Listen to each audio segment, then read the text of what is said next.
Rajendra sir, good afternoon, sir.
Oh, sebenarnya yang partisipasi dong.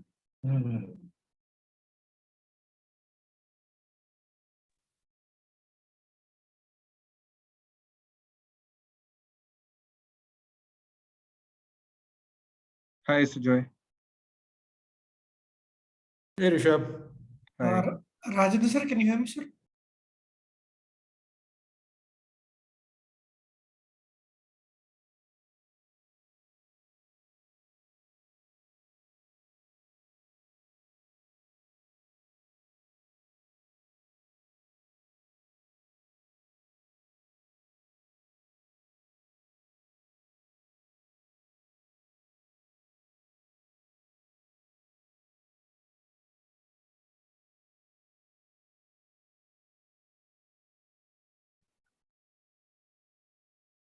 Hello, this is just a test. Let me know if you can hear me, and also if you could please share interpretation rates. Thank you. I can hear you. Okay, thank you. I'm just waiting for rates now. Yes, sir. For me, it's good, sir. Back from Mali.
Morning, everyone. Just testing the sound. Can anybody hear me? Yes. Good to see you, Richard.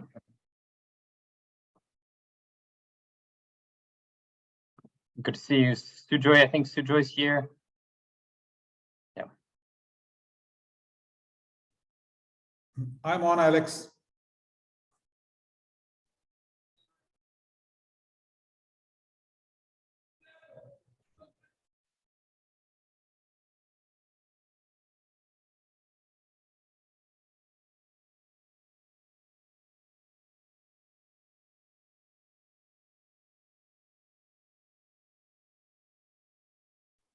Rajiv sir, can you hear me?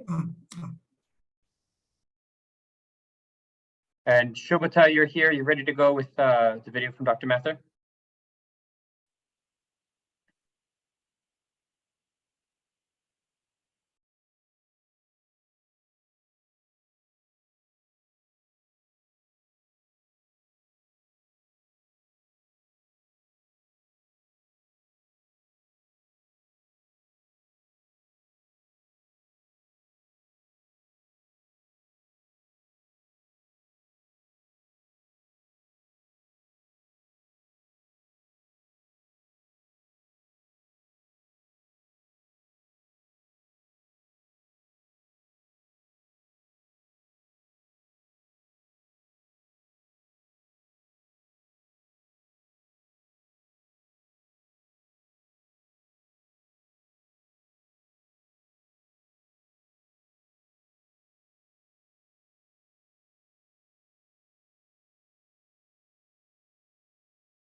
All right.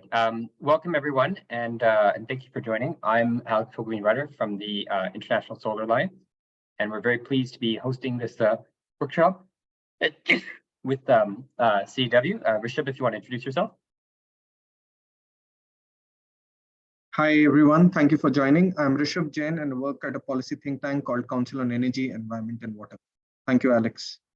And we're going to start off the presentation with some opening remarks from Dr. Mathur, who's currently giving a presentation to the G20, but we've got recorded remarks from him. So if Shobhita, you could please play the recorded message from Dr. Mathur.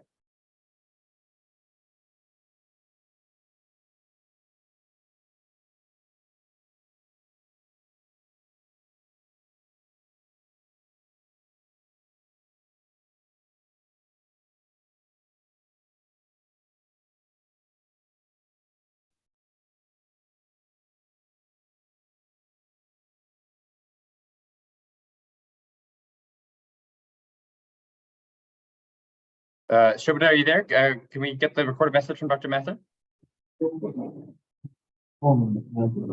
Yeah, hi Alex.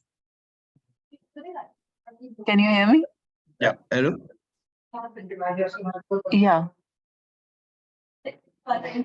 Hello.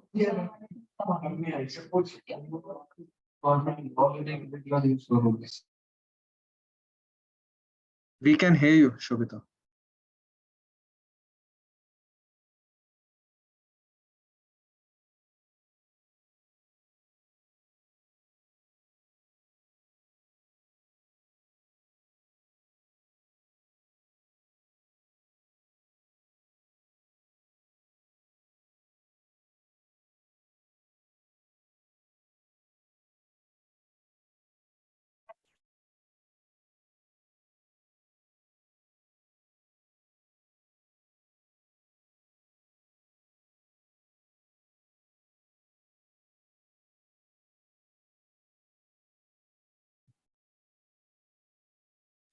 Hello? Video call kana sila. Ewan mo ko lagi ako. Hello?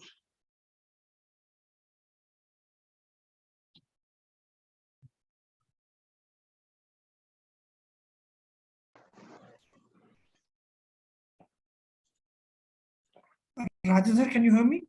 Rajendra sir, can you hear me? ISA admin, can you hear me?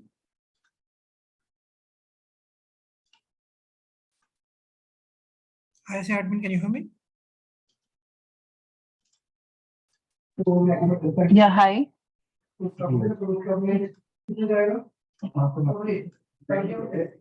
ISA admin, can you hear me?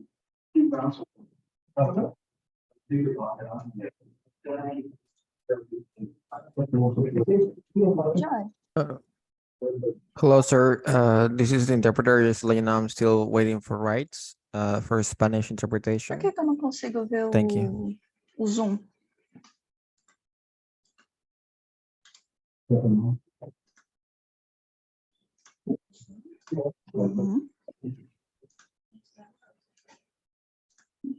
Parece que sim. Eu consigo escutar a reunião, mas eu não consigo abrir.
Hi, we are unable to hear Dr. Mathur.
Okay, we seem to be having issues with the video, so I think we'll just go ahead with the presentation. So again, thank you everybody. On behalf of ISA, I did want to welcome you here. This is a topic of global importance. We're hearing from people all around the world about the challenges in ensuring they have a secure and resilient supply chain. And here at ISA, we really want to help support countries and regions in developing their solar supply networks. And so with that, I'm going to go into the presentation we have on supply chains. So we've been working with an organization called the Becquerel Institute, and we're very pleased to present the findings so far. So I think something that's important to remember is that production capacity needs to increase by 3 to 10 times, depending on how ambitious our RE goals are by 2030. And because cell and module technology changes and evolves every 5 to 7 years, what this means is there's a lot of opportunity for new entrants. So we really want to focus on growing the pie rather than fighting over pieces of pie. There's also a lot of opportunity for different components, whether it's glass, encapsulant, frame, backsheets, inverters. So even countries which have a strategic disadvantage in developing modules themselves may find a portion of the supply chain that they can pick into. So in this presentation, we want to discuss the different kind of paths different countries and companies can take. So this is our analysis of the different elements of the solar supply chain. And green effectively means it's relatively easy for a country or a company to adopt, and red means it's more challenging. So you can see for something like modules, you certainly need demand, you need infrastructure, whether it's ports or roads or whatever.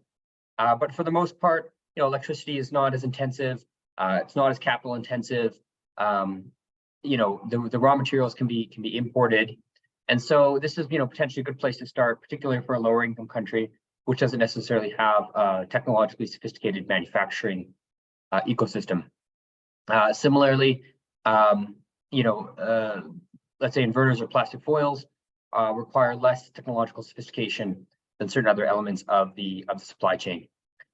Quartz mining, obviously, you need to have quartz, but again, that's a step that there. It's really about capital. So if you can attract international capital and you have the quartz, then that's an attractive place to start. On the other hand, polysilicon and ingot and wafer production is very electricity intensive. So you need a good low carbon, cheap electricity source, very capital intensive. And so you need a relatively low cost of capital, but relatively less labor intensive. So having a large pool of workers is less important. So different countries might find different places, different niches within the solar manufacturing ecosystem. There's a number of supports that countries can take. And here at ISA, we're somewhat agnostic on the exact types of supports, but this is something we want to help different countries and regions think through what makes sense, balancing the needs of developing the deployment ecosystem and also developing the manufacturing ecosystem. Ideally, we're doing both. We're not just promoting one at the expense of the other. And so something like investing in R&D funds, investing in grants to support companies in developing infrastructure, building good, ports and roads and other infrastructure that could support manufacturers, having lower cost electricity for manufacturers. These are all different factors that can help support a solar manufacturing ecosystem. But again, it's going to be very context specific and context dependent. So we really do want to work with countries to help them think through what makes sense in their specific context.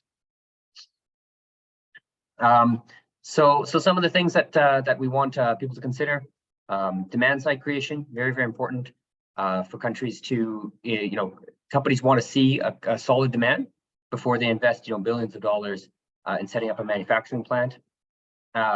Financing, of course, is going to be important. There remains a lot of barriers to inter-country financing. Supporting domestic finance is one aspect. And of course, we want to support grow the pie initiatives. So how do we encourage more solar deployment across the world? And that will create more opportunities for manufacturing, rather than saying, let's, keep the amount of solar deployment very small and try and make sure that that's all domestically produced. Standards harmonization, this is a key piece. Different countries are talking about low carbon manufacturing, and that's something that's certainly important as we move toward our net zero goals. But we want to make sure there's kind of a fair and equitable playing field.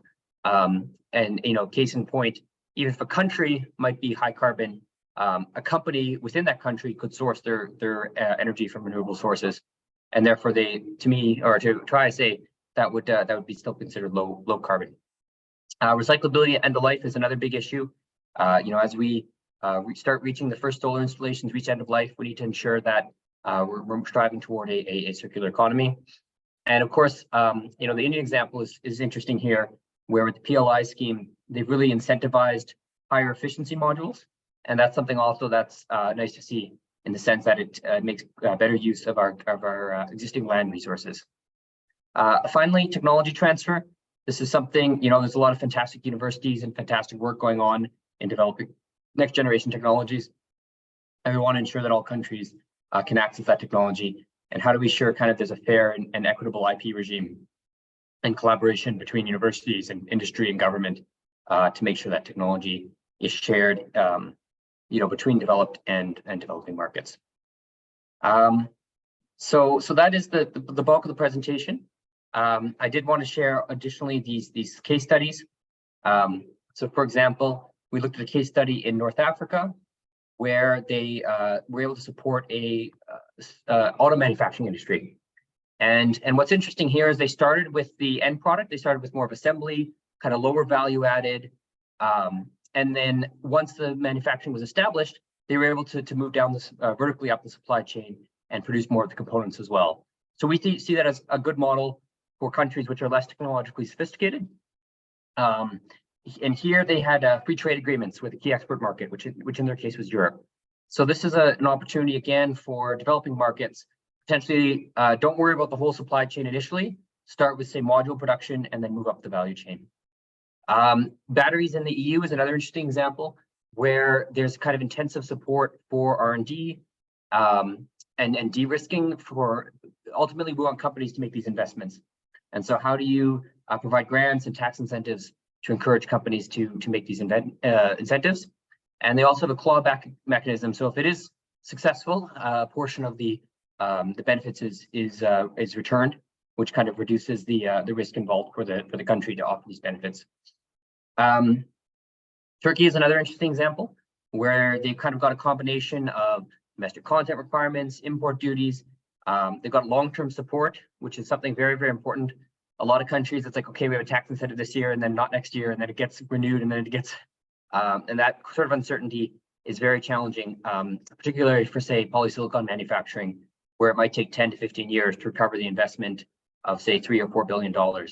So companies need certainty that there's going to be a long-term investment and long-term support for renewable energy. And then finally, the production-linked incentive in India. I mentioned this before. Again, there's achieving multiple objectives. One is encouraging vertical integration. Another is promoting higher efficiency. And here also the integration of the larger solar strategies. So there's the National Solar Mission, and there's ambitious demand side targets which provides greater confidence to manufacturers to make their investment if they believe that the demand is going to come. And so I think that's a lesson for all countries, is that it's very, very important to focus on the demand and ensure that demand is there, and then that helps the manufacturers justify their investments. And finally, we have this this framework that ISA has developed. So these are kind of 6 different pathways countries can follow in terms of entering the solar manufacturing ecosystem. And in the interest of time, I'm not going to go into too much detail in all 6. This is in the report that we'll be publishing next month. And ISA is kind of eager to work with different countries on helping them think through the best position in this matrix for them to develop their solar manufacturing ecosystem. And so with that, I think I'll hand it over to Rishabh for the panel discussion.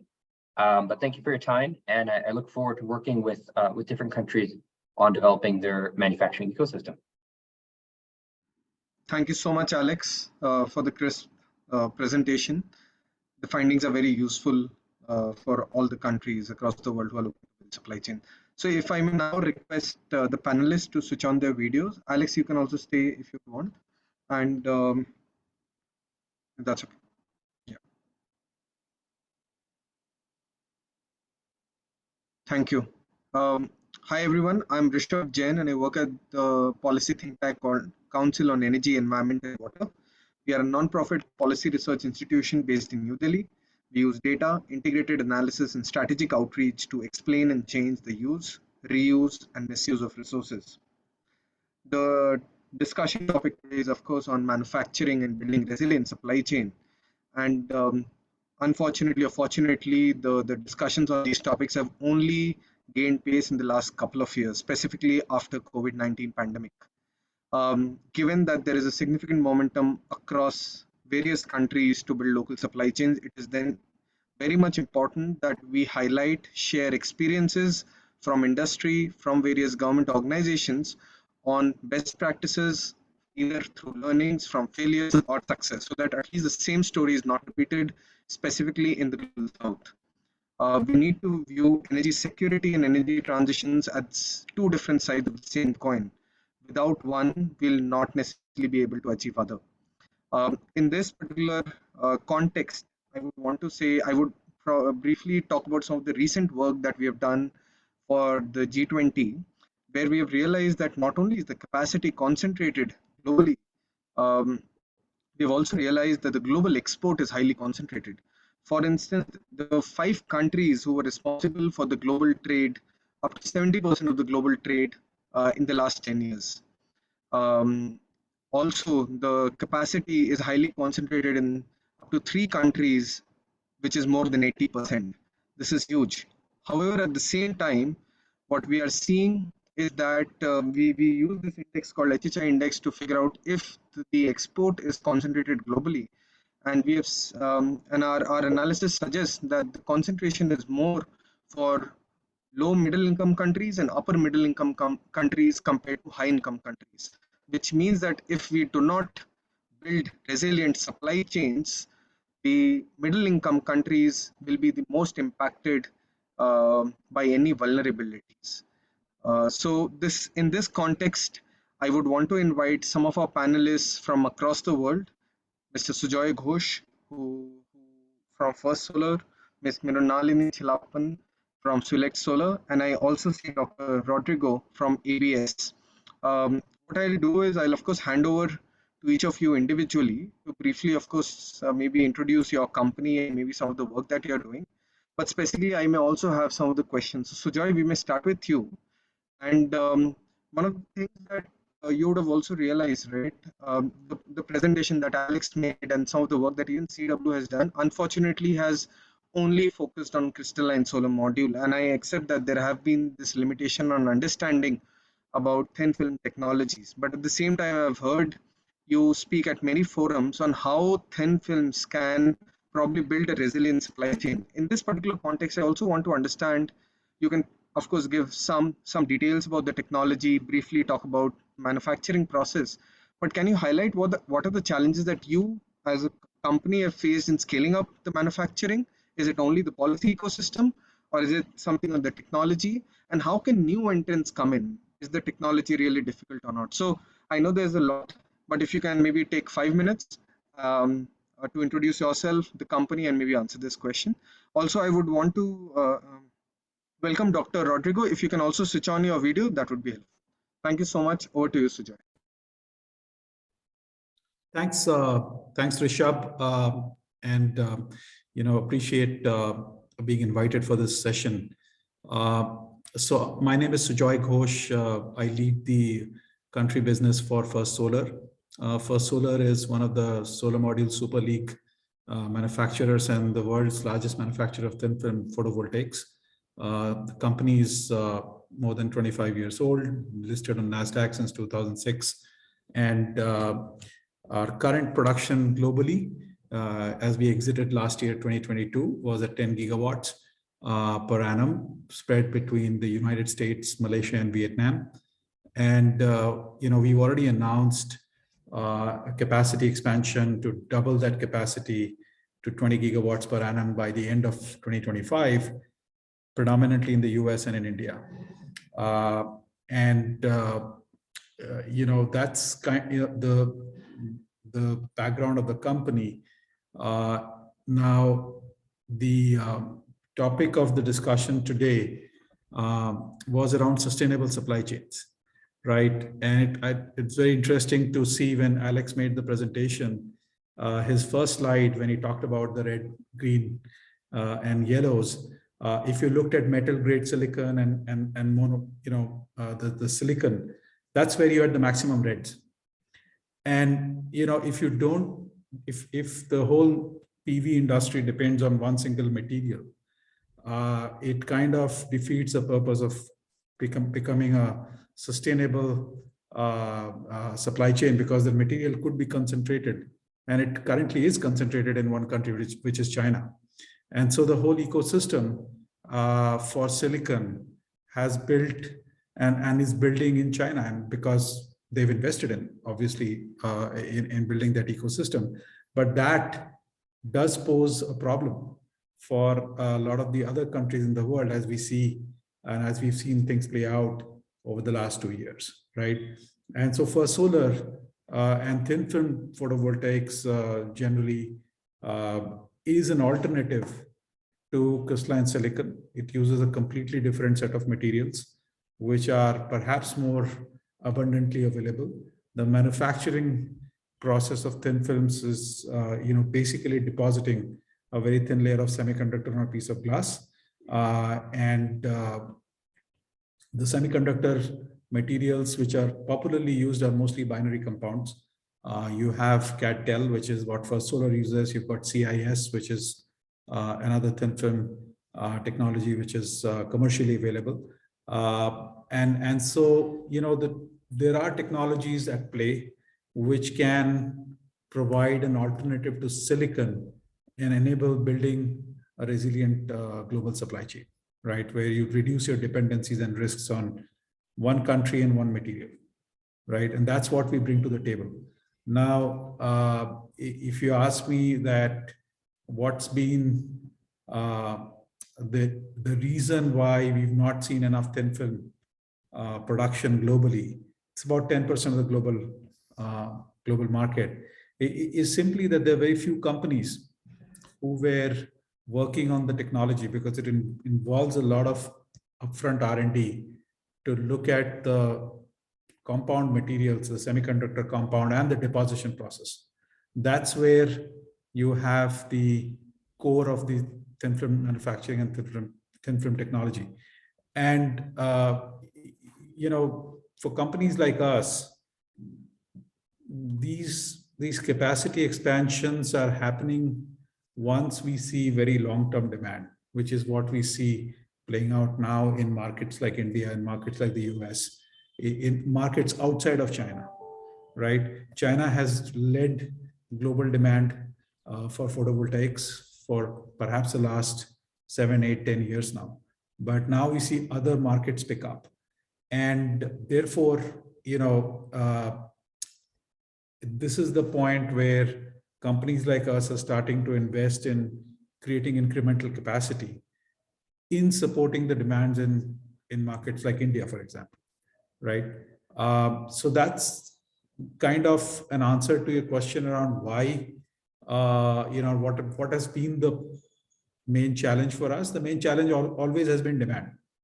And, today, as we look at the decade now till 2030, in most places between the two tropics, solar is going to be the lowest cost source of energy, and it's going to be generally unsubsidized, which means that the demand for solar is going to follow the natural economic progress of energy or of the economy in that country. And this is the right time for capacities to expand, which are not based on subsidy, right? We've seen if you build capacities based on subsidies, the subsidy, it's not a sustainable approach, because subsidies do run out, depending on politics, to say the least. So I think this is the time when we see alternate technologies come to play, like thin films. And as you look at the next 3, 4, 5 years, right, you're going to see also technologies which will try to leapfrog over what's the current incumbent. This happens in any technology where you have a strong incumbent and you've got people who want to take that out. And you'll see, things like tandem junction technologies, heterojunction technologies, which are already starting to, start scaling up, right? And that's where what we see the path going forward, right? For everybody in the industry, right? Because there is a limit to what the current incumbent technology can do in terms of just the physics of the material, right? And so I think there, and as you see the demand, global demand and the global investment in creating manufacturing, which is more geographically distributed, which is more closer to the point of demand. Because the other issue which we've seen play out during the COVID time is really the impact of logistics on building out solar. And I'll take an example of First Solar, for example. We built gigafactories in Malaysia and Vietnam, which had very little domestic demand, but they offered a cost position to manufacture and sell the product, which was very competitive, right? So it was competitive to make in Malaysia or Vietnam and ship it all the way across the globe to, let's say, US or Europe, and still reach a certain competitive LCOE. But with logistics, both the risk and the cost of logistics going up during the COVID, as we've seen play out, there has been a shift in thinking. And then you layer on top of that geopolitics, and with all the tariff and trade issues coming in, you just see a new thinking with manufacturers looking at producing close to large points of demand, right? That's the other thing which is playing out, which is no longer the lowest cost to produce, but what's the lowest cost to deliver the product at the site. And I think that's where you see also a lot of supply chain realignment happening. It's already happening, and we'll see more of that playing out in the next 3, 4, 5 years, right? So that's kind of, if you ask me around thin films particularly, yes, the technology is pretty closely held, but the manufacturability of thin films is relatively easier, especially in a new country, simply because we're not dealing with replicating an ecosystem, which takes a lot of money to build. And there is constraints which was identified pretty obviously by Alex in his presentation, right? So when you go out and try to create a local ecosystem around thin films, the bill of material is relatively simple. It's quicker to establish a factory. It's less capital intensive. It's less energy intensive, but it's extremely technology intensive, right? So as long as there is a play for the technology provider to have a scalable demand, you would see thin film production becoming more prevalent in international markets. I'll perhaps stop there and hand it back to you. Thank you so much, Sujoy. That is very, very helpful. So I'll take the point on demand and then maybe move to Rodrigo. So Rodrigo, first of all, again, welcome to the panel. if you can also introduce yourself and maybe about ABS Solar. But if you could talk about how demand probably is playing if demand is playing any role in maybe building any local capacity either in Brazil or broadly in the region itself. And you could probably also share some of the key recent policy announcements that some governments may have done in the region to build the local capacity, and what is probably the and if there's any medium term end term target on this particular segment. Thank you, and over to you. Thank you so much, Rishab. Greetings, everyone from Brazil. First, let me say that we had a bit of a challenge with the time frame here in Brazil. So my invite for this event was actually at this time. And because of that, I apologize for the delay. I thought I was actually early, and it was really shocking to know that I was late. So apart from this, and I apologize for that, let me introduce you to AB Solar.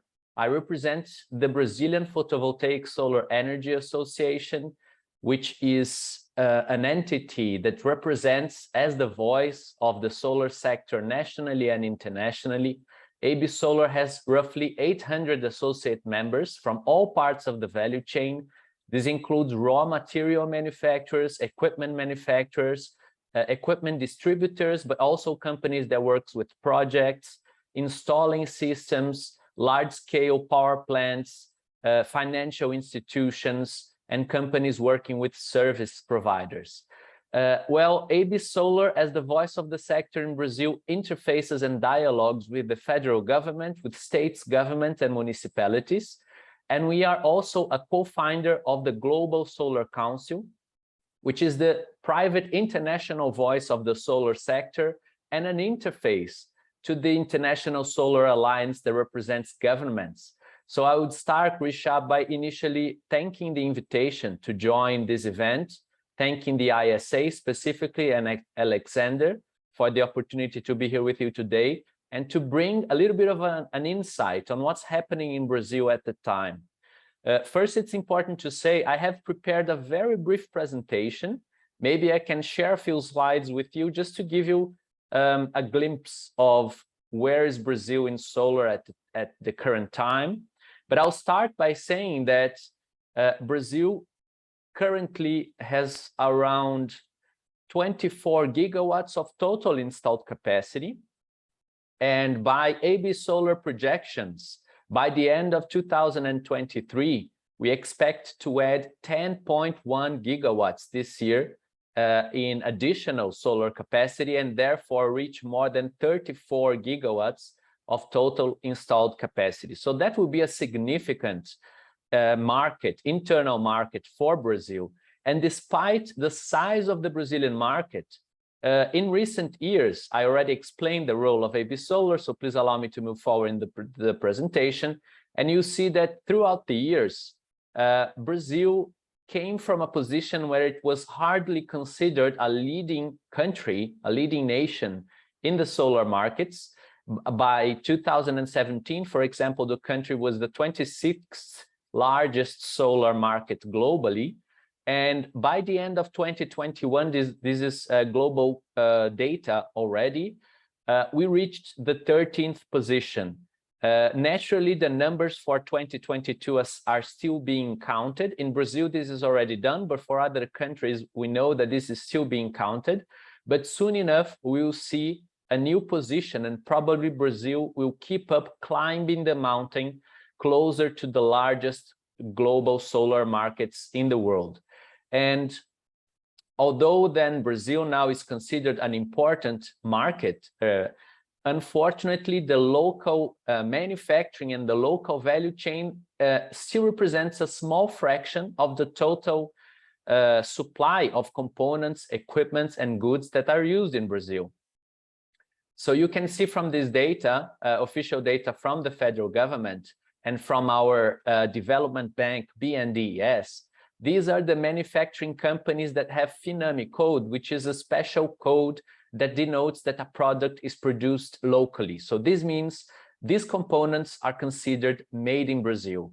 we have 11 manufacturers of inverters in Brazil, 8 manufacturers of trackers, 7 manufacturers of PV modules. These modules are in the whole majority silicon modules, but there are some organic PV also being developed on pilot line scale.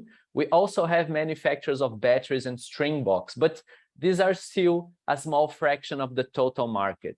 The solar kit manufacturers, they basically assemble the components into specific kits, small, medium, and large size kits that are used by the end consumers and by the installers who will actually bring these components to the end consumer and install the system on their homes. Therefore, Brazil does have a local industrial value chain for the solar sector, but it represents less than 15% of the total manufacturing capacity compared to what is used in the country. So the total supply of demand from Brazil.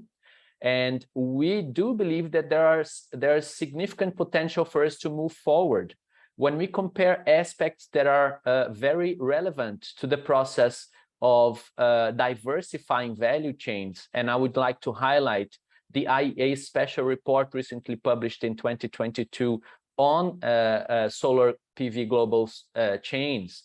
CO2 emissions and decarbonization on PV goods are becoming a relevant aspect of deciding where are you going to establish a factory and how impactful your equipment can be in terms of emissions and in terms of footprint, of environmental footprint.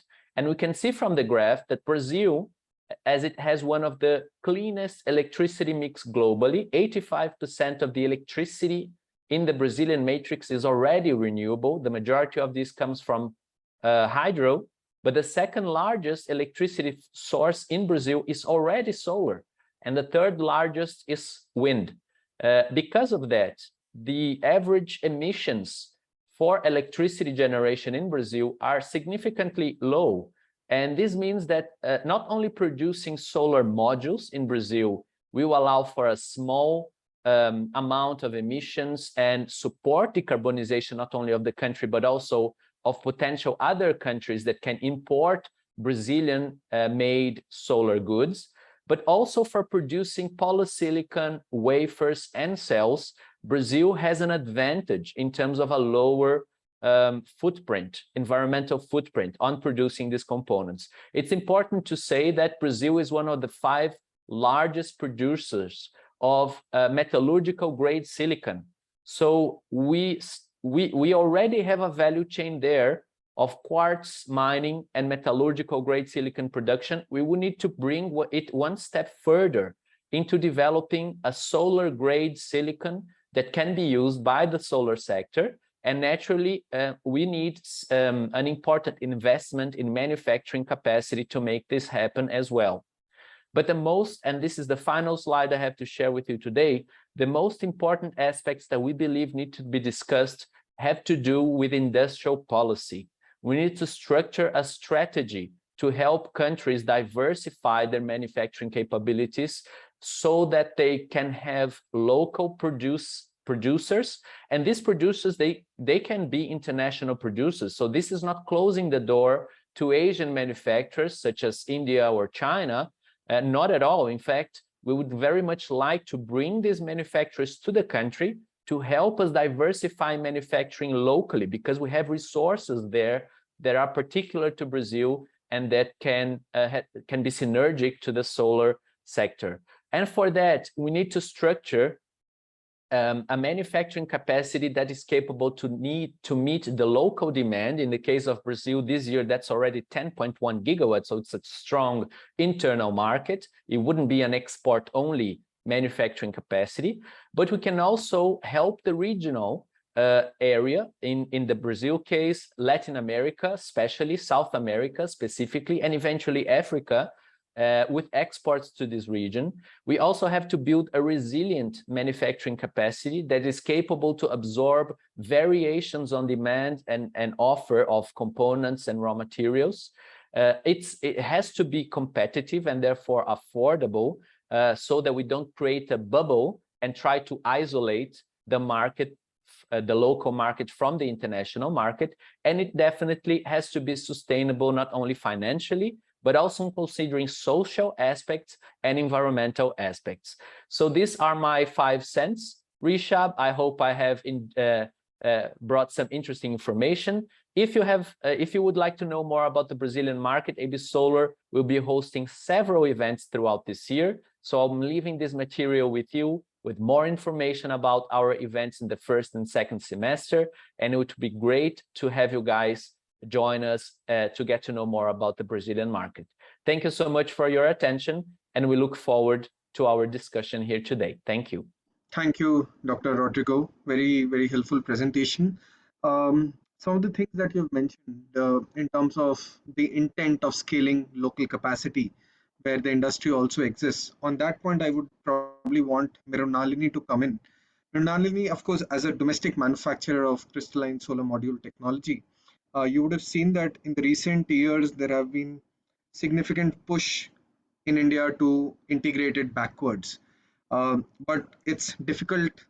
It's easier to say than to really do it, because there are many moving parts from infrastructure, finance, skill set, and many other things. Of course, there have been certain policy decisions that the government has taken, and we hope that there'll be a good amount of capacity that will be set up in India.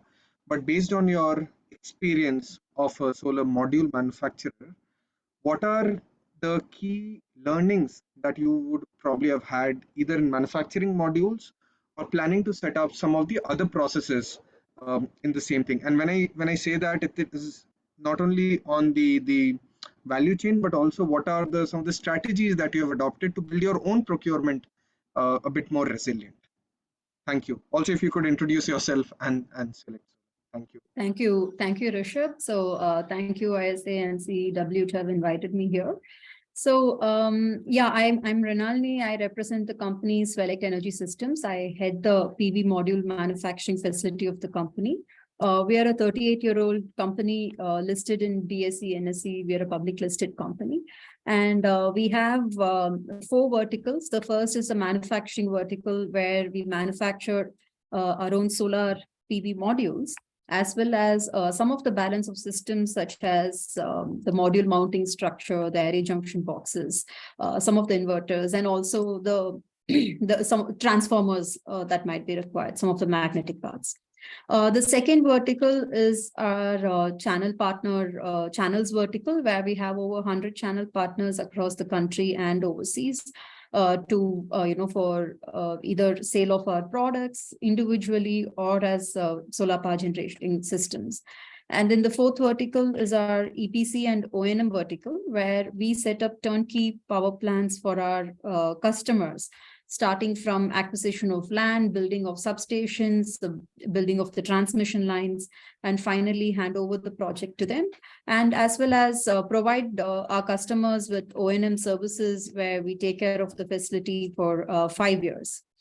And the fourth vertical, what we have is our independent power production vertical, where we we sell energy as a commodity.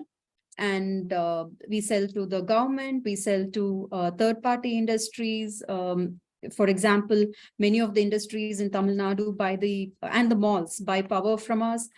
In fact, the Chennai airport, 60 to 70% of their power needs are met from our power plant.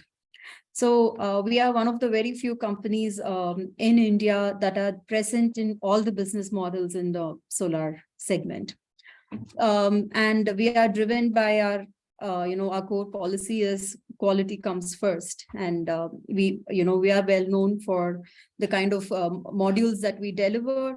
And, we never compromise on the BOM or the quality of the product.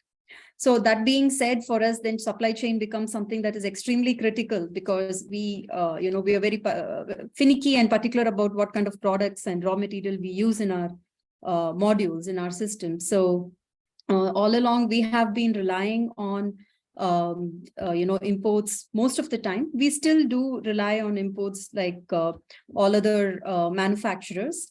But some of the key, especially post-COVID, some of the steps that we had taken in order to be a bit more resilient is that we have been working with a lot of Indian manufacturers as well. And right now, the market for India has also developed so much. The local raw material manufacturers have also developed so much. So we've been working with them over the last at least 7-8 years with the major glass suppliers, with the major EVA suppliers, the junction box suppliers. And so it is always a closed loop feedback when we work with them that, both of us have benefited through the interaction, through the various discussions that have happened in terms of developing the product together.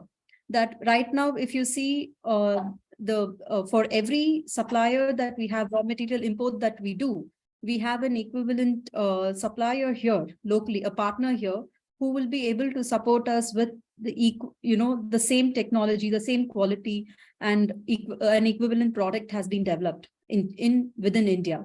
So that has been one major, kind of a step that we consciously took. It took a lot of years to come to this stage, but yes, we work very closely with our vendors, and we don't look at them as vendors, but more as partners. And we work together to achieve the end result, which benefits everybody. So one is, that is one major step we had taken. So of course, we do not depend on only one partner alone. So we do have multiple partners and backups to support us on to ensure the supply chain availability is there. Apart from that, as not just as Swelleg, but as a country, I think I keep telling we are still assembly units. We are not technology owners. We do not really, own the entire process. India is an assembly unit, and many of the countries are that way, where majority of the items are brought there and then assembled and delivered, which is very good to immediately get the capacity building and running. But if we look at the long-term resilience and reliability, then the backward integration would be the best way to go. And that's where I think PLI scheme has been the right move to ensure that, the integration is happening. Of course, there are a lot of other issues, such as, what Alexander also showed, whether we have the right infrastructure in place. Do we have, the major concern is, do we have the skill set in place? So these are the things where, as a country, as, globally also, look at it as something that we are all ensuring the supply chain availability, resilience for all of us as a whole, not as individually, as a country or as manufacturers. And do we all, look at ensuring that globally the manpower, the skill sets are developed, resources are shared, as well as technology is made available to everyone. So yeah, there you go. So that would be my take on this. Thank you. Thank you, Nalini. As you mentioned, right, the development of technology not just takes time, but there are other challenges in terms of finance, skill set, who will operate it on a day-to-day basis and things like these. So in this aspect, I would want to bring in PETA. And if you can, PETA represents the Department of Climate Change, Energy, Environment and Water at the Australian government. PETA, if you can talk about the role that international collaboration and technology can play in alleviating some of the challenges. Some of the things that Nalini said was maybe specific to India, but the challenges are not necessarily very India specific. They are either regional or global. And if we have to build a global resilient supply chain, some of these things need to be shared between countries so that all of us are able to move towards a better, make progress on energy transition.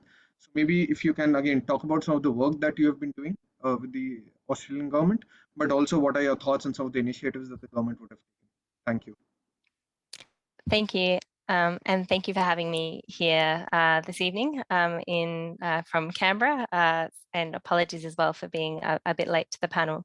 I just wanted to say that Australia is at the start of its policy journey when it comes to increasing our solar supply chain security.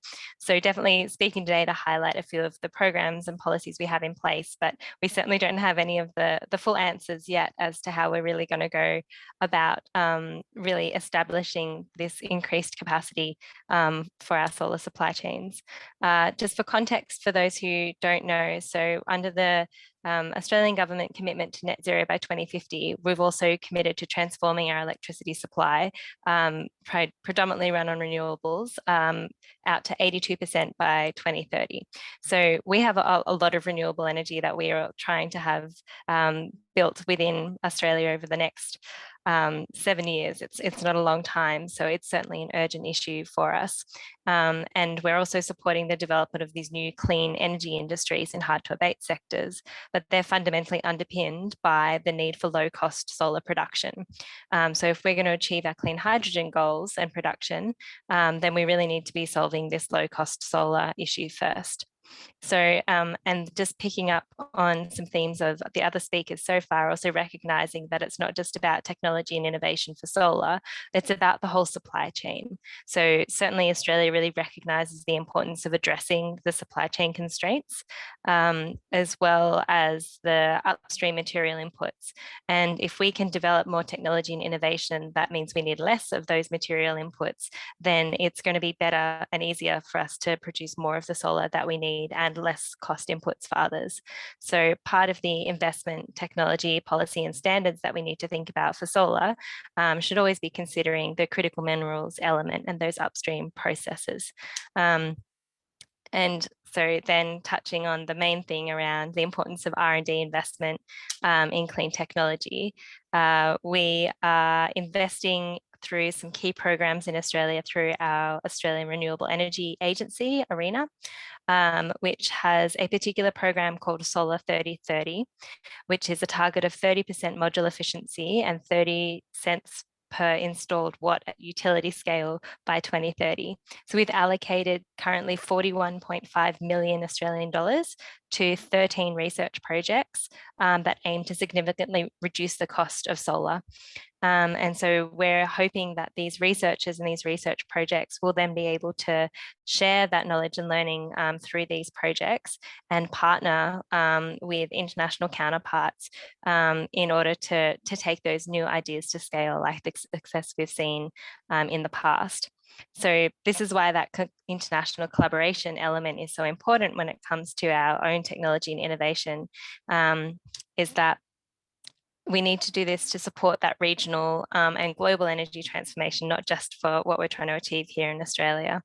So we have this strong history in our development of new solar technologies, and then we see the global benefit that the know-how and knowledge and innovation in Australia has then brought to the global solar industry. So we want to continue to foster that talent within Australia and within our fantastic institutions, but then to partner with other countries to take those new technologies and produce them en masse.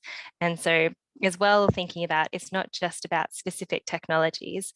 And as some of the other speakers have noticed, that we needed to be partnering as well to share that industry know-how.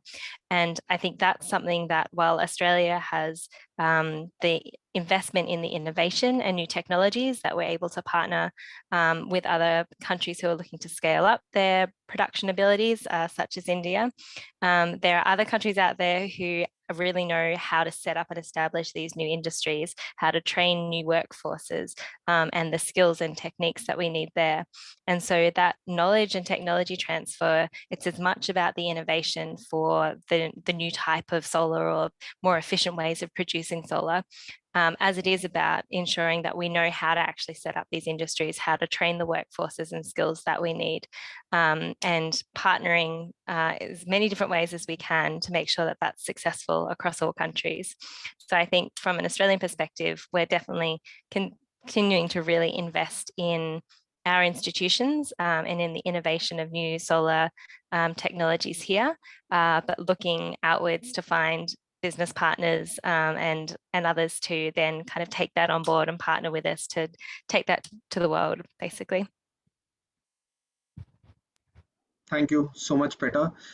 In the next segment, I would want to touch upon the role of policy and maybe also talk about the role of circularity in building local supply chains. So, of course, these are two topics. Circularity, of course, specifically is now becoming a reasonably talked about topic in various forums. And of course, there are different ways in which many countries have been successful or failed by using different policy levers. So we have seen, of course, in terms of tariff barriers, non-tariff barriers, subsidy in form of PLI, or the recent IRA scheme. So maybe if again, I would want each of the panelists to talk about if what are your views on some of these and how should policy probably be designed to build this manufacturing capacity, but at the same time, what is the role of circularity so that it can feed in back later when the manufacturing is happening, and how can we design products for circularity? So Sujoy, if I may start with you, and if you can also talk briefly about the IRA Act in US and what is First Solar's view, or are you folks planning to set up another facility under there? Thank you. Sure. And PLI, of course. Thank you. Yeah, so I think the role of policy is extremely critical for two reasons. One, most of the countries in which energy is a very regulated topic, right? And therefore, we're dealing with a commodity which is highly regulated, and we're displacing a commodity which is also equally highly regulated, which is fossil fuel. So therefore, policy has to lead the deployment. I think the other aspect of policy is that most countries, at least the countries where you see a lot of policy work happening, have recognized that solar is a strategic energy resource, right? Pretty much similar to what oil was maybe, 30 years ago. And once you recognize that and that paradigm shift happens in your policy making, then the chips fall in place in terms of what does the country want to do to achieve energy independence. And you've seen this play out in China.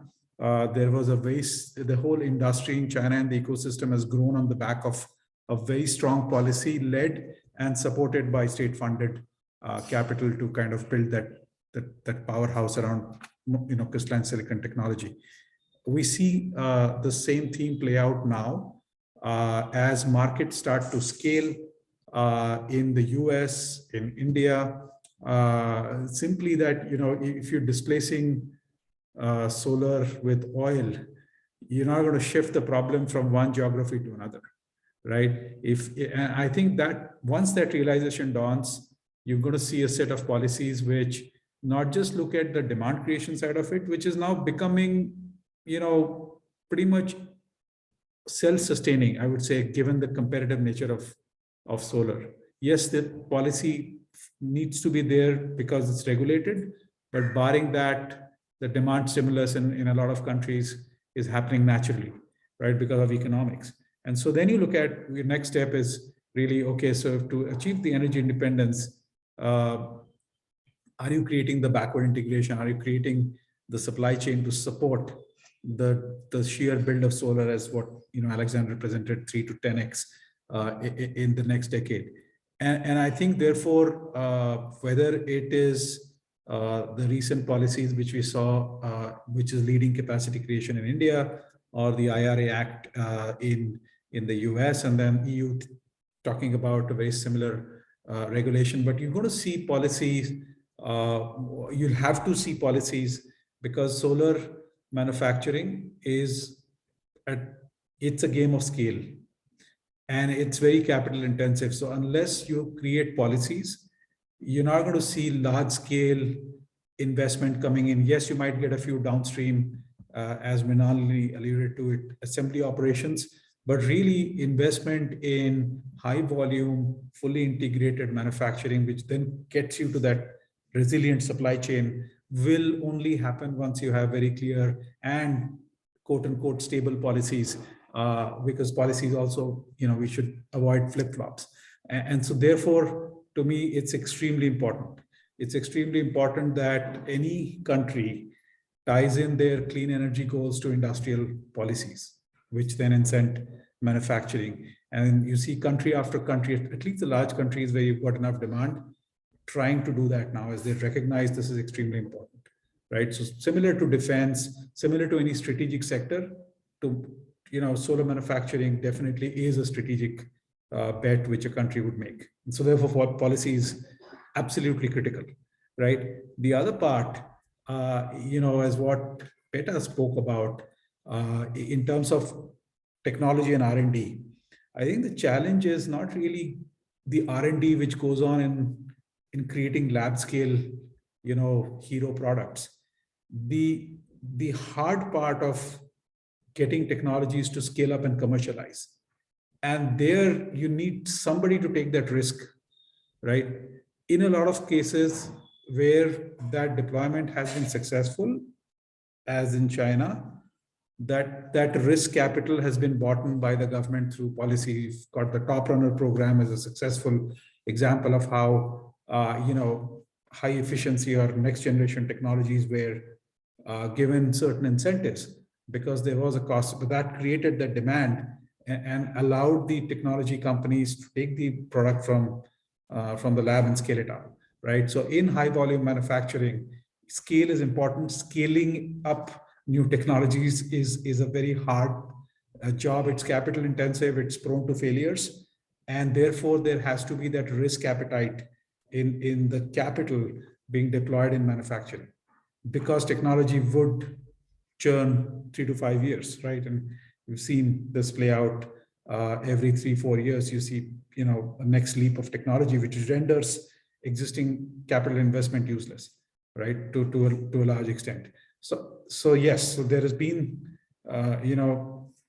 cannot underscore the importance of, very structured and very stable policy making to attract manufacturing. Talking about circularity, topic which is very near and dear to our hearts in terms of First Solar, our whole DNA as the company evolved has been around creating a circular supply chain, circular economy in our part of the PV supply chain. And I think, because we basically take a material which is, waste coming from the waste stream of zinc and copper smelting and convert it into something which can displace fossils. And at the end of the life, recycle it and reuse it back to create new products. So we've been doing this for the last 25 years. But I think, as again, the market scales, it's very important to focus on the circularity of the supply chain, especially around recycling, end of life and manufacturing scrap, and not just recycling, but reusing. And, we see the European Union had come up with their own WEEE policy around recycling, mandating the recycling of solar. India very recently has followed suit. Ironically, a lot of the large markets do not have a very well evolved, neither the US nor China have a very well evolved policy around recycling. They allow landfilling, which perhaps is not the right thing to do if you look at the next 10, 15, 20 years of solar and more. And so I think it's a very important topic for us to intercept right now and create policies and regulations so that we don't deal with this problem the way we're dealing with electronic waste, right now. So that's my 2 bits on this. Thank you so much, Sujoy. And Dr. Rodrigo, if I may ask you to comment. So there are a couple of things that Sujoy mentioned, right? And he highlighted some of the policies, like, of course, the IRA Act. There's some intent from EU to scale up manufacturing. Of course, India has come up with the PLI scheme, and China has, of course, been encouraging domestic manufacturing. Given that there's so much scale up that is being planned, at least in the next 10 years, where do you think that some of these capacities, and what is the role that probably Brazil can play, and what should Brazil's strategy be? Because I mean, there's overcapacity. There are also chances that the prices may reduce, and which may also not make the local manufacturing competitive. This is also something that we saw in India happen many years ago. So, and how do you think circularity can again maybe build some capacity and add back to the manufacturing? But before you answer, I'll also ask maybe our participants, if there's any question, feel free to put in your questions in the Q&A chat box. We'll probably take the questions 10 minutes or 15 minutes from now. Thank you.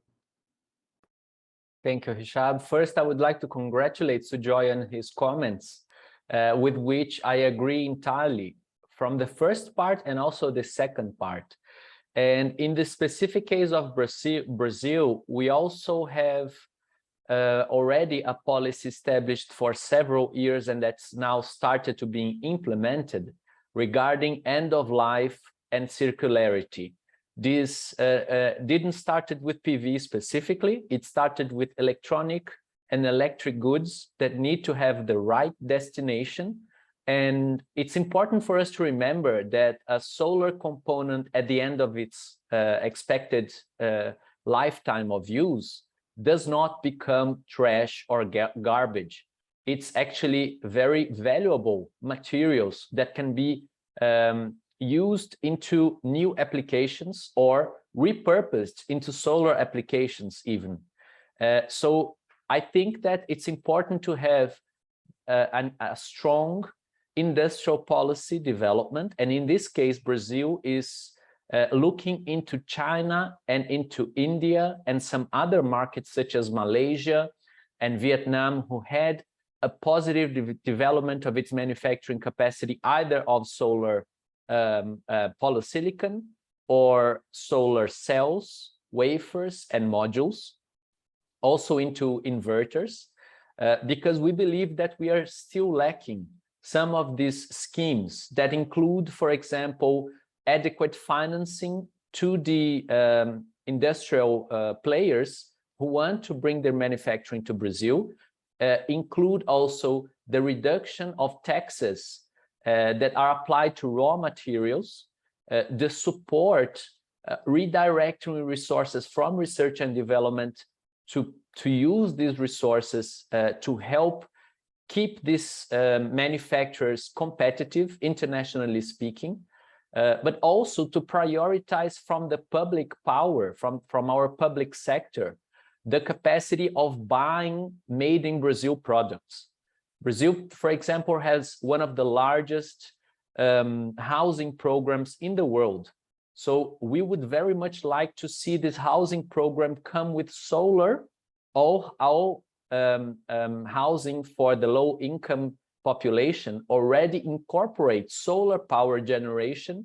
And it would be ideal, as this is public investment, that it is made in Brazil solar. So this helped to create a minimum demand to support these manufacturers to get on their feet on a first moment. So have support from the government is essential. We know that from all the other manufacturing sectors in Brazil and in the world. You cannot start competing full force against manufacturers that have tens of gigawatts of manufacturing capacity without any support from your government. That would be unrealistic. And later on, to reduce these incentives so that the players keep working towards their competitiveness with investments on innovation, on research, on development, and also on capacity building for the professionals so that they become also more efficient and effective on the work they are doing. So we still have a lot to learn from the success cases of Asian markets, and that's what we're studying now. And we're discussing, last week I was with the Ministry of the Economy, with the Minister of the Economy here in Brazil, Fernando Haddad, discussing the potential to really develop a local value chain for solar PV and for green hydrogen that was also briefly mentioned by Peta. So these are areas where Brazil can excel, provided that we have the adequate conditions and the policies to make it happen. Thank you, Dr. Rodrigo. In case you need any information on the Indian manufacturing ecosystem, feel free to reach out. Nalini, following from Rodrigo's point, and there were a few things that he mentioned in terms of how do you scale up domestic manufacturing capacity and what are the different policy levers. Of course, India has tried different kinds over the last 10 years, I would suggest. But of course, some have been successful, some not. But now we are, at least if we see the growth trajectories, of course, once the capacity comes in, that is when we'll say that those have been successful. But some analysis suggests that we may reach maybe 100 gigawatts of solar manufacturing by 2030. And of course, the polysilicon manufacturing maybe around 20, 30 gigawatt. But what Rodrigo said is very important, that this should not be viewed as a short-term thing, right? What happens after 10 years? Are we looking what do we need to do now so that we don't have stranded capacities or old technologies in 2030 with an even bigger problem, right? Right now, it's very limited capacity. So what are the key steps that you think that need to be taken, or do you think that the existing policies that India has, like PLI and others, they are enough to ensure that we will continue innovating so that we continue to also manufacture in the coming years? Over to you. Okay, so yeah, Rishabh. So for this again, I would definitely circle back to the earlier topic that R&D and innovation has to be the core of a country to ensure that we are sustainable in the long run. But before I get to that there are a lot of learnings, like what Sujay said, also from China. If you look at China in 2008 and 9, they were not there in the solar market. It was all dominated by Europe and specifically Germany. And then they had a policy, they had a target which said by 2025, they had to achieve certain targets in terms of being the world leader in solar. And around that came a lot of policies which not just spoke about solar module manufacturing or cell manufacturing. It was about sustaining the manufacturing, as well as how do you ensure that that the economies of scale that we're talking about, the growth that we're talking about happens, right? So for which, first and foremost, it was not just the module part that was cell or the module that was taken into account. It is also about going with what about the other raw materials that go into the product, and how do you ensure the supply chain of those raw materials like EVA, backsheet, glass? How are they maintained? How are you ensuring that the reliability comes for those products? And not only that, it also comes with a huge infrastructure development that happened within the country, right? So the small cities and the countryside that we saw in and around Shenzhen and Shanghai sometime in 2008 and 9, and to now, if you see, there is a world of a difference. So every 5 years, they do take 5 cities which need to be developed as a superpower and with a good super cities with a good infrastructure. And the entire country, the government, all the financial institutions, the manufacturing, everything moved towards that. And if you look at what is the kind of R&D investment that goes into innovation, owning the technology, China is at something like 2.5%. US is closer to 3%, whereas we are at 0.7%. So that should be those numbers that every country looks into, right? What is going to be the kind of investment that you're going to be putting in ensuring that you have innovation with you, you have the technology with you. So it does not mean just the core product. It means what are you going to do about the raw materials? Are we ensuring the PLI scheme has come for modules and cells and up to polysilicon? So what happens to the other raw material for other products that go into your modules? And the other open point, which we also need to look at seriously, which the government also, as a country, we all need to look into, is also how do you manufacture the product?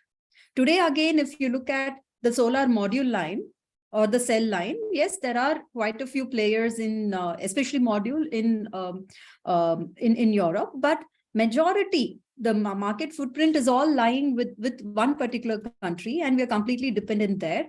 And any technology change that happens on the cell, they are resilient enough to change the manufacturing line accordingly. But at India, we are still very much dependent on these countries to ensure that, we just need to follow them. We are always following them. So this is where I think we need to look into maybe a possible solution could also be going into public-private partnerships, which is proven to be very effective, very, robust. So where, yes, the government is involved to the extent that, the land, the power, the infrastructure development is taken care of. But when it's partly privatized and the private sectors are running it, then we ensure that the delivery, the quality, the scaling up are all taken care of. So if those kind of schemes can be announced, where we develop, one is, yes, the core solar manufacturing, the other, the raw materials, And thirdly, the equipment for manufacturing solar and the raw material, even those have to be promoted within India, and policies which encourage, let's say, incentives for R&D innovation, incentives for companies that collaborate with various educational institutions and research centers to develop their products. These are those investments have to be definitely incentivized and given importance. And also, I would like to add on to the circular economy point, where we need to definitely look at how do we reuse, how do we recycle. It is something very important right now, especially with all the countries taking up so much of a target to get into renewable energy.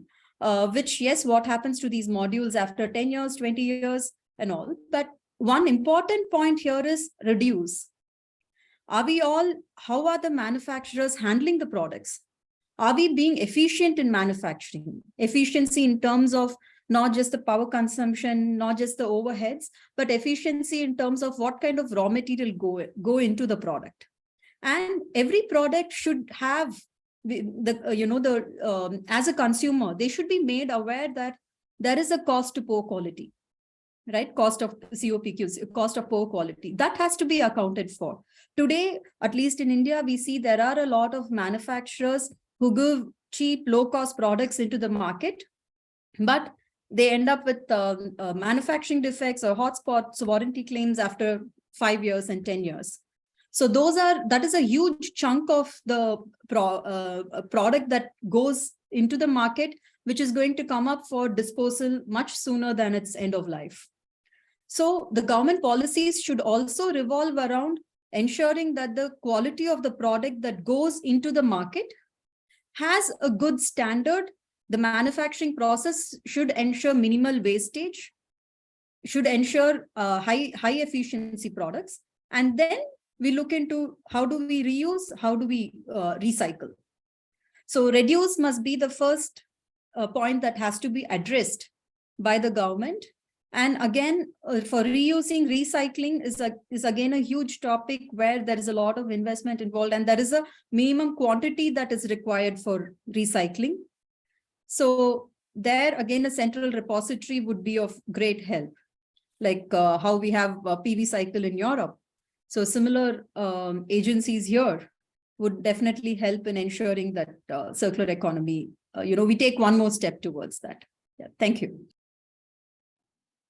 Thank you so much, Mrinalini.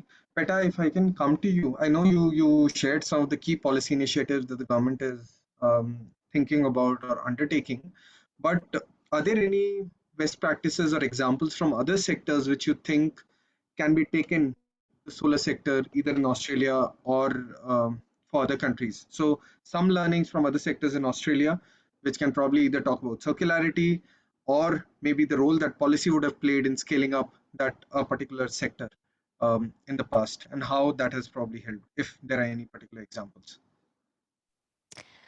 I actually think Australia it's an interesting and opposite example where over the last kind of 10 to 15 years, we have scaled back all of our domestic manufacturing capabilities and are actually finding ourselves in this position now where we're trying to reverse that as well and increase some of our own onshore manufacturing and sovereign capabilities there. But in terms of maybe not so much about circularity, but just that need for standards. And I certainly take the point as well around the poor quality costs too. But something that we are very keen to be working on is this interoperability in our technical and regulatory standards, using that as the principle basically that we can then have across key trading partners maybe as a start, where we're agreeing what those technical and regulatory standards are, and whether that's standards around quality, around embedded carbon, on the environmental and social and governance type of standards, that those together is what's going to help create the stable market to allow us to accelerate our trade, and for that then to have an increase in industries in places like India, but also for Australia's own manufacturing, because there will be a market for our product because of the certification that comes with it and the value that is placed on that certification. So that's some of the thinking that we're starting to go into. I know it doesn't exactly answer your question around a previous example of circularity or other industries, but it's partly because we've been an importer for a long time of the products and goods that we use, and what we've been focused on is our ability to produce those raw materials that feed into those supply chains. So we're also now trying to work out how we step up that value chain and be part of that system as well.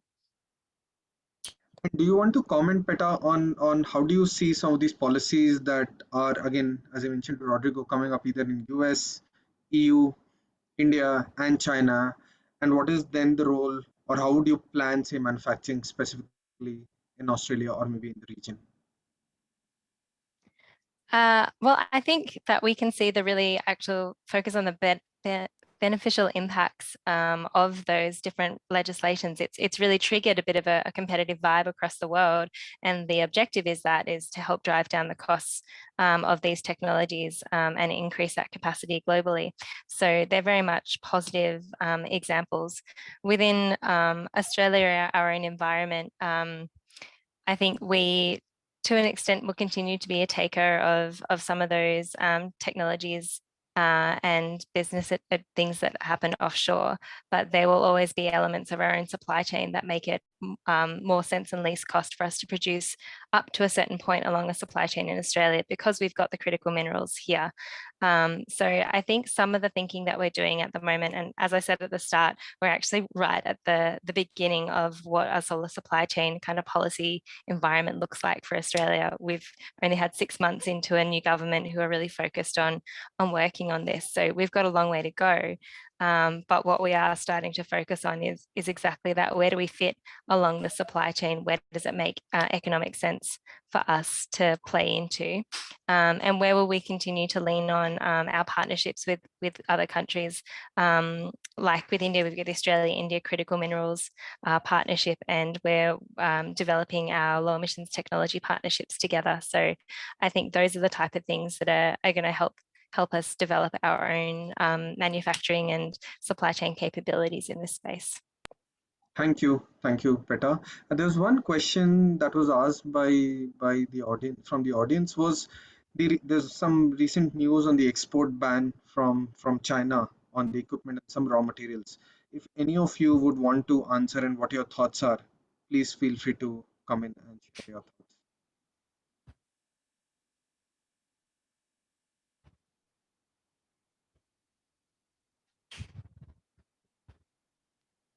Well, maybe I can try, Rishab. Yes. We have been discussing this topic in the Global Solar Council that, as I mentioned, represents the private solar sector throughout the world. And we still will be hosting some discussions with the Asian associations, APVIA and the China Photovoltaic Industry Association as well, to hear more about their views on the subject. It's important to say that initially, from what we have observed, this seems to be a tit-for-tat policy.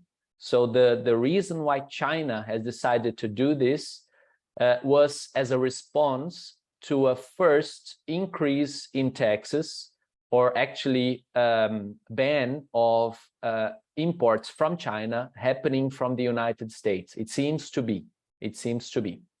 And if this is actually the case, then this is much more a matter of international economy and international economic policy, and I would even say international relations and diplomacy, than specifically a matter of the solar sector. From what we have been hearing from all the participants here today, the diversification of the solar value chain is a necessity of the world.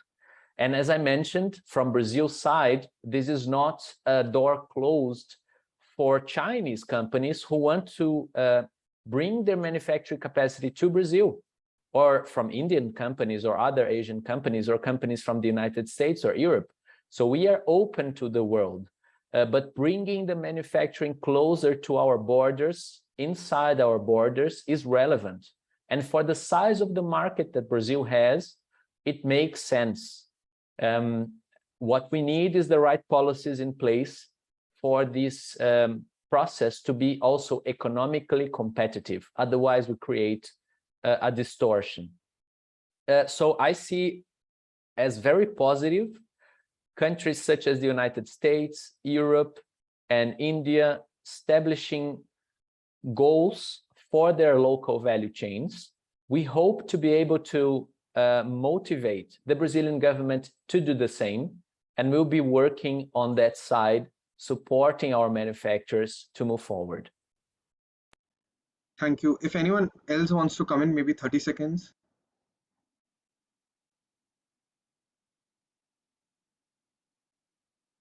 Okay, not. Thank you, everyone. Thank you, Rodrigo, Peta, Mirunalini, Sujoy, for the very helpful discussion and some of the very key insights. I think we were able to bring in your learnings and experience from different parts of the world.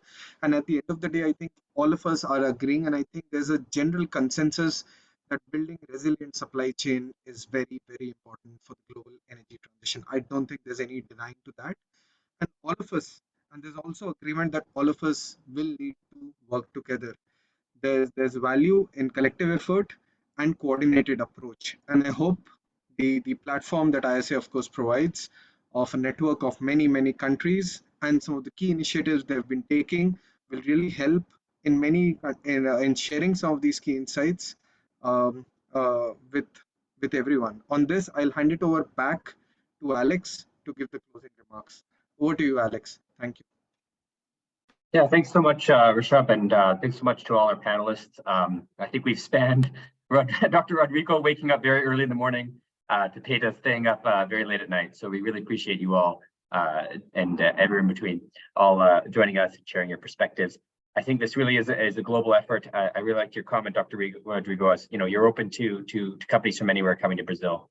And that is really what I see the ISA platform being all about. How do we get the technology coming out of Australia or the US?